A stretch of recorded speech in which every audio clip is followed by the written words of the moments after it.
Ukraine's Air Force says Russia launched another drone and missile attack striking major cities overnight. Ukrainian officials say Russia's targets included Kyiv and injured at least 7 people, including children.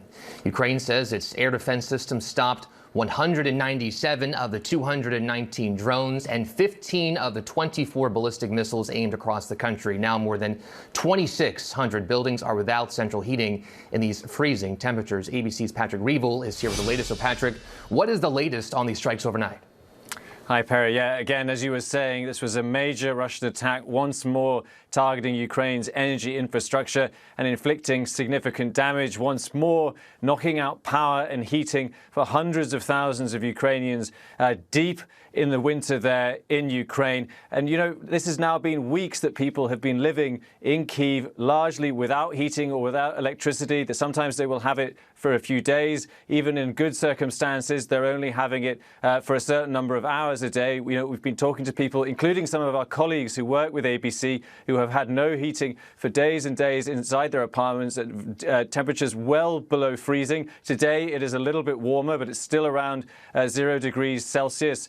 And we hear from people trying to keep warm by doing things like putting bricks inside their ovens, trying to heat them up just to warm up the rooms. And so again, we see Russia once more inflicting this significant damage on the energy system, trying to freeze Ukrainians and trying to break their will to resist, Perry. And Patrick, there's the story coming out of the Olympics we want to talk about. Ukrainian skeleton slider has been disqualified from the games after refusing to race without a helmet that was honoring Ukraine's athletes and coaches killed in the war. What else do we know? Yeah, Perry, this is a very painful and very controversial story involving the Ukrainian skeleton racer Vladislav Hereskevich, who had refused, as you say, to take off this helmet while competing, that showed basically photographs of 24 Ukrainian athletes and children who had been killed during Russia's full-scale invasion.